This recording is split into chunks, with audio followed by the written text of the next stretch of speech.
Bonjour chers élèves, cette présentation, comme vous le savez, se déroule dans le cadre de ce qu'on appelle la formation à distance et on va parler de la deuxième unité en intégralité qui est la reproduction et particulièrement la reproduction végétale. L'ensemble de chapitres de cette unité vont être divisés en plusieurs séquences en respectant le programme suivant. Dans ces séquences, nous allons traiter l'introduction générale, on va voir pourquoi les plantes se reproduisent et quelle est l'importance de cette reproduction, que ce soit à l'échelle économique ou écologique. Et pour expliquer la reproduction, nous aurons besoin d'un ensemble de phénomènes qu'on appelle les phénomènes majeurs de reproduction, à savoir la méiose, la mitose et la fécondation. Et à la fin de cette séquence, nous allons voir comment peut-on regrouper ces phénomènes majeurs, la méiose, la mitose et la fécondation, sous forme de ce qu'on appelle un cycle de développement qui va être appliqué chez toutes les espèces qui possèdent la fleur et sur la majorité des plantes sans fleurs. Donc, dans les prochaines séquences, nous allons voir la reproduction sexuée chez les plantes à fleurs et la reproduction sexuée chez les plantes qui ne possèdent pas la fleur. Donc, les plantes à fleurs sont les gymnospermes et les angiospermes et les plantes sans fleurs sont les ptéridophytes, les bryophytes et les algues. Et par la suite, nous allons regrouper tous ces cycles-là, ce qu'on appelle le cycle de développement, comme un résumé de tout ce que nous allons voir sur la reproduction sexuée.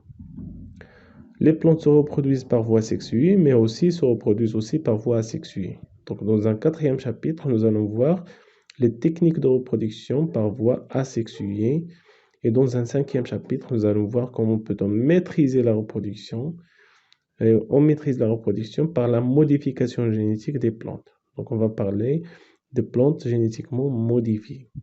Et à la base de cette reproduction, nous pouvons classifier les plantes et on va voir un dernier chapitre sur la classification des plantes. Donc, ils sont importants du point de vue économique et écologique. Ils sont importants parce qu'ils fournissent du café, ils fournissent aussi le thé, ils fournissent la pomme de terre, ils fournissent aussi le sucre blanc qui provient de la canne à sucre ou de la betterave à sucre. C'est une importance économique.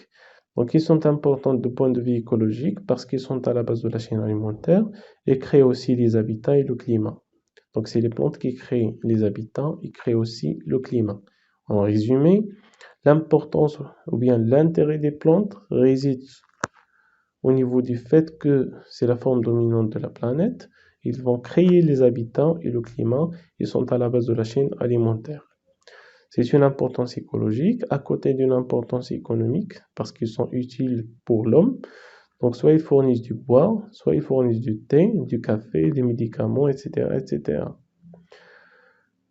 Donc, en introduction générale, les plantes sont très importantes du point de vue économique. Ils fournissent du bois, du café, du thé, etc., etc. Et écologique parce qu'ils sont à la base de la chaîne alimentaire et aussi ils créent les habitats et le climat. Ces plantes se reproduisent soit par voie sexuée, soit par voie asexuée afin de garantir leur pérennité. Donc, afin de garantir la continuité spatio-temporelle, les plantes doivent se reproduire.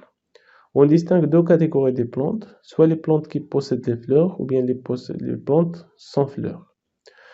La question qui se pose, comment ces plantes vont se reproduire pour garantir la pérennité et garantir l'approvisionnement économique de café, de thé, etc., etc. Donc, quels sont les moyens de reproduction chez les plantes? Et en comprenant ces moyens de reproduction naturelle, on va chercher comment maîtriser la reproduction, c'est-à-dire comment améliorer le résultat de la reproduction. Pour comprendre la reproduction, nous avons besoin d'un certain nombre de phénomènes qu'on appelle phénomènes majeurs de la reproduction, à savoir la mitose, la méiose et la fécondation. Donc la mitose, c'est une division cellulaire qui permet d'obtenir deux cellules filles identiques à la cellule mère. C'est-à-dire qu'à partir d'une cellule diploïde, on peut obtenir deux cellules qui sont aussi diploïdes et on peut aussi obtenir un individu qui est totalement diploïde.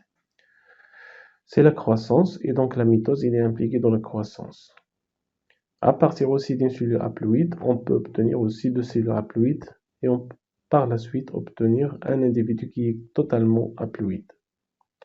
Par exemple, à partir d'un zygote diploïde, on peut obtenir un individu qui est totalement diploïde, qu'on appelle un sporophyte.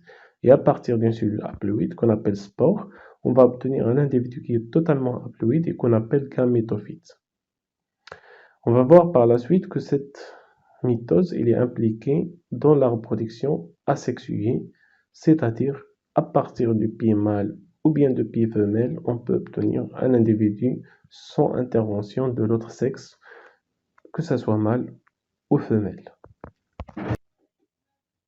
Par contre, au niveau de la méiose, à partir d'une cellule diploïde, on obtient 4 cellules haploïdes qu'on appelle les gamètes chez les animaux, mais chez les végétaux, on les appelle les spores. Et c'est les spores qui vont générer par la suite les gamètes. Donc, à partir d'une cellule diploïde, qui appartient aux sporophytes, on obtient 4 cellules haploïdes qu'on appelle les spores. Donc, pour regrouper la méiose, la mitose et la fécondation dans un cycle qu'on appelle le cycle de développement, donc à partir d'une plante diploïde qu'on appelle le sporophyte, on va générer par méiose 4 cellules haploïdes qu'on appelle des spores, et chaque spore, il va générer par mitose, il va générer un gamétophyte, c'est une plante qui va produire les gamètes.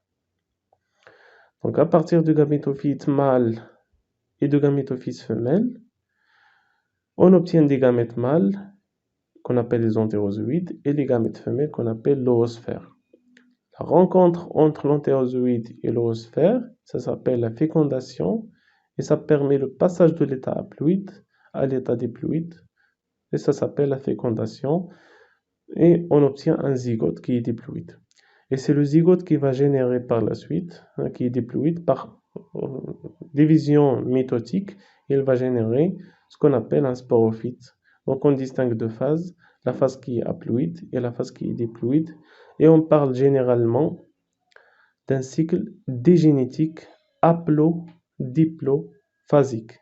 C'est-à-dire un cycle qui est caractérisé par la présence de deux générations, une génération haploïde et une génération diploïde. Donc il y a une phase haploïde et une phase diploïde et on parle d'un cycle dégénétique haplo-diplophasique. Ce cycle dégénétique haplo-diplophasique, il va être appliqué au niveau de la reproduction sexuée chez toutes les plantes à fleurs et chez la majorité des plantes sans fleurs.